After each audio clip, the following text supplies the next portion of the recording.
Hi, I'm Catherine Carroll. In this video tutorial, I'm going to be showing you how we can use Zoom's Live on Custom Live Streaming service option to still be able to stream into a Facebook group. Now, the first thing you need to do is to check that you have this option turned on in your Zoom account. Now, the easiest way is to go into a meeting, and if you've used Zoom to stream before, you'll know that the options are underneath the More button. And the one that you are looking for is the Live on Custom Live Streaming service, okay? If that option isn't there, then you're going to need to go over to your Zoom account to turn that on. So minimize that meeting, and then I'm logged into my Zoom account. So if I click on my account, I get to my profile page, scroll down the menu on the left, and you're looking for account management. Then you want to choose account settings.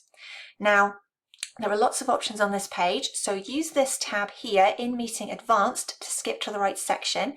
We'll still need to scroll a little bit to find the right part.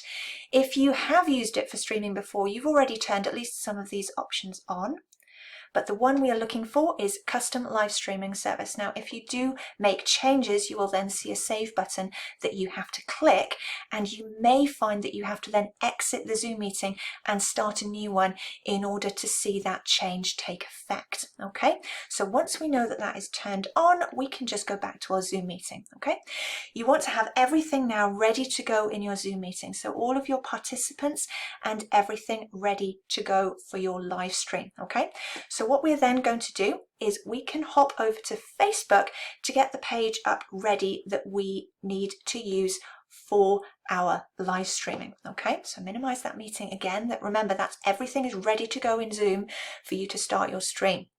So I'm just going to hop into a test group. Now, there are two different ways of getting this page up, and one of them requires a few more clicks than others. So one way of doing it is by going into your group, and then either, you may find that you have live stream as one of your options here, but if it's not, remember that it's just under these options here. So I would click live video. What that is going to do is it's going to redirect me to Facebook's Live Producer, which is how you can manage a Facebook stream through Facebook on your computer. Okay, and you see that it's pre-selected that I am streaming to my testing group and that I, as my profile, is the host. The other way that you can get to this page is simply by going to facebook.com, whoops, can't type, /live/producer. So you'll see that I've visited this page quite a few times. So that will take you straight to the Live Producer page, but you then have to make the selections yourself. So I'm still there as my profile. You can, of course, switch and stream as your page.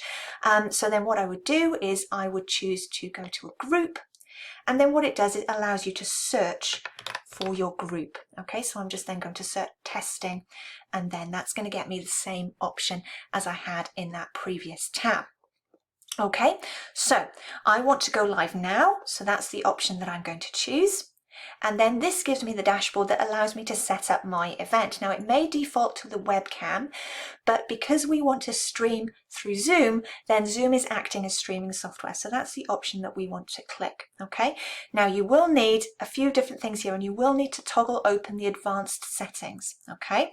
We're going to need the server URL, and we are going to need the stream key. Okay, so if we go back over to our Zoom meeting, okay, and in our More option here, we are then going to click Live on Custom Live Streaming Service. Okay, so you can see that this then opens up some boxes that we have to fill out, and you see we have a streaming URL and a streaming key. Okay, so we can go back over to our Live Producer tab, stream key, okay, and we're looking for a streaming URL. It's actually labeled here in Facebook Live Producer as a server URL. So this is the first box that we need, and that explanation is given here as well. So we can click that copy button first.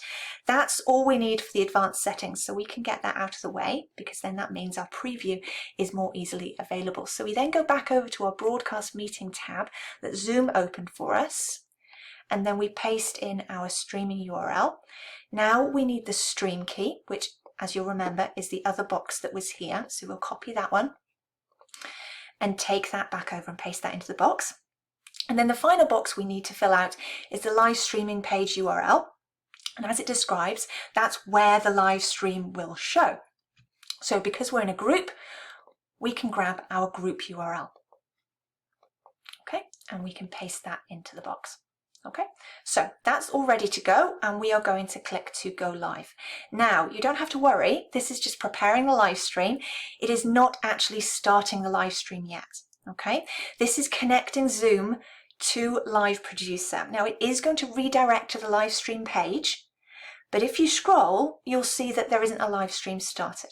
Okay, so what we can do is we then go back to Live Producer. Now what has changed, as you can see, is that we now have a preview. Okay, we have a preview of our live stream. One thing to mention here is that this page is going to stay open during your stream. Now, if I hover over this, you'll see that I have muted this little preview, okay? Now, if you are the only person in your Zoom meeting, okay, then you could just mute your computer audio and you're not going to have any sound coming out of your speakers.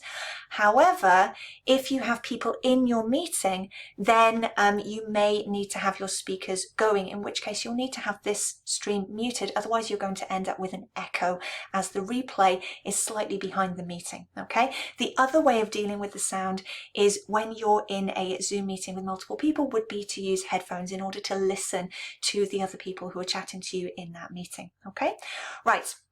So what we can do is we can add in all of our details and all of those things. Now you can go live without those, but it will prompt you to add a title, but you can skip that if you choose to. Okay, so this is all ready to go, and you can see actually, if you look at the preview at the bottom, you can see the delay that there is here. So I only start the meeting when I click go live. Okay, and on my internet connection, I have checked this, there's about a 2-second delay. So if I click go live, there's about 2 seconds before the live stream actually kind of starts in the group. Okay, so what you can do is you can have a bit of a play with this and check how long it takes on your device and your connection. But you know that basically if you kind of counted to 3 and then you started talking, that would probably be about the right point at which the live stream would be starting in the group. Okay, or if you prefer, you could wait to start until you visited the group and check that the live stream is already starting. Okay, so as I said, we're not live yet, so to start the live I am going to click that go live button, and it will tell me that the live video is starting. Okay, now I've just continued talking, so there won't be a break if I were to go over to the Facebook group or on a separate device and check that that live is actually starting, or in that replay there won't be a break in that. Okay, now you'll see that I don't actually have to go to the group in order to manage this stream.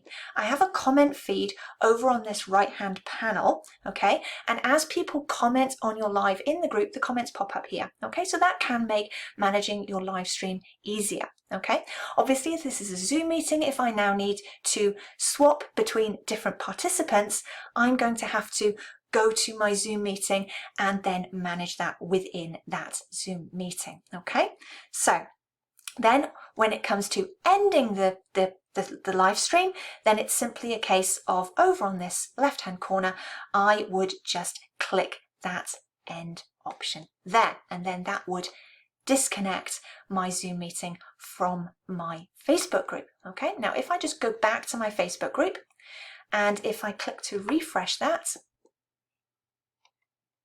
you'll see that my live meeting is there.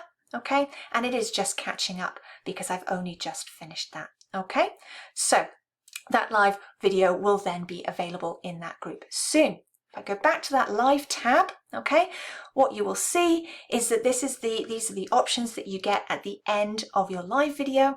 You do actually have the option to do trimming and to create clips here, which can be useful. The trimming can be particularly useful if you left it a bit long at the beginning and there's that bit of an awkward pause at the beginning. So that would allow you to kind of trim off that dead time at the beginning of the video, ready for that replay option within your group. Okay, obviously you can delete the video right away if you do not want it to be available for replay, but most people do not want to take that option. Of course, although our live stream has ended, our Zoom meeting is still running, so you can just return to that. You'll see that it is no longer indicating that it is being live streamed because the live stream has stopped, and you can just end your Zoom meeting as usual. I hope that's been helpful. If you have any questions or any difficulty with getting this to work, please don't hesitate to reach out and I will do my best to help. Please make sure that you've joined my Tech Help for SU Demonstrators group on Facebook, where I share tutorials and Facebook Lives on different tech issues and do my best to help with troubleshooting and other issues. Thanks for watching. Bye!